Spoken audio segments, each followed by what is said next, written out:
खुश व्यक्ति की कमीज। एक राजा के पास सब कुछ था, लेकिन वह सुखी नहीं था। वह समझ नहीं पाता था कि कैसे खुश रहा जाए।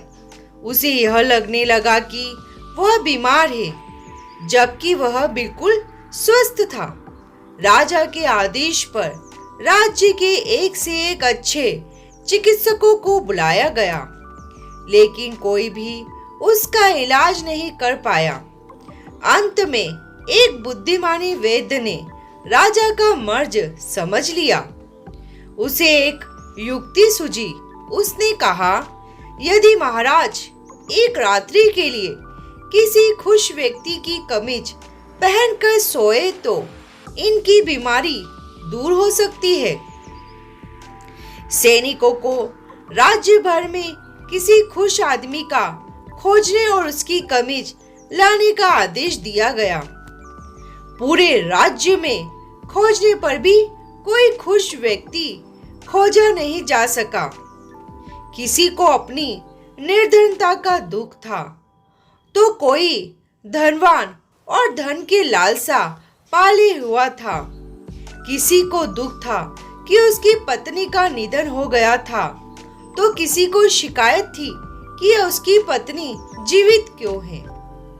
किसी को संतान न होने का दुख था, तो कोई संतान से दुखी था। वस्तुतः सब जन दुखी थे। कहते भी है, नानक दुखिया सब संसार। तभी सैनिकों को गांव के द्वार पर एक भिखारी मस्त लेटा हुआ दिखाई पड़ा, जो अपनी मस्ती में सीटी बजा बजा कर हंस हंस कर गाना गाता हुआ लोटपोट हुआ जा रहा था। वह अत्यधिक प्रसन्नचित्त जान पड़ता था। सैनिक ने उसके पास रुकते हुए उसका अभिवादन कर उससे कहा, ईश्वर आपका भला करे, आप काफी प्रसन्न दिखाई देते हैं। हाँ, मैं खुश हूँ और मुझे किसी बात का कोई दुख नहीं है। सैनिक उसे पाकर अभिभूत हो गए थे।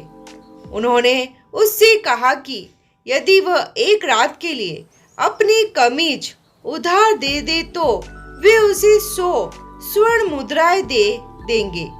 यह सुनकर वह जोर जोर से हंसकर लोटपोट हो गया। फिर किसी तरह अपनी हंसी रोकते हुए बोला, मैं अवश्य अपनी कमीज दे देता, पर मेरे तन पर कोई वस्त्र ही नहीं है।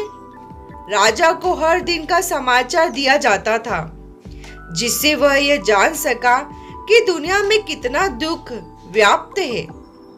अब सैनिकों ने यह समाचार दिया कि उन्हें एक व्यक्ति मिला जो पूर्णतः प्रसन्न व संतुष्ट है, लेकिन उसके पास तन ढकने को वस्त्र नहीं है।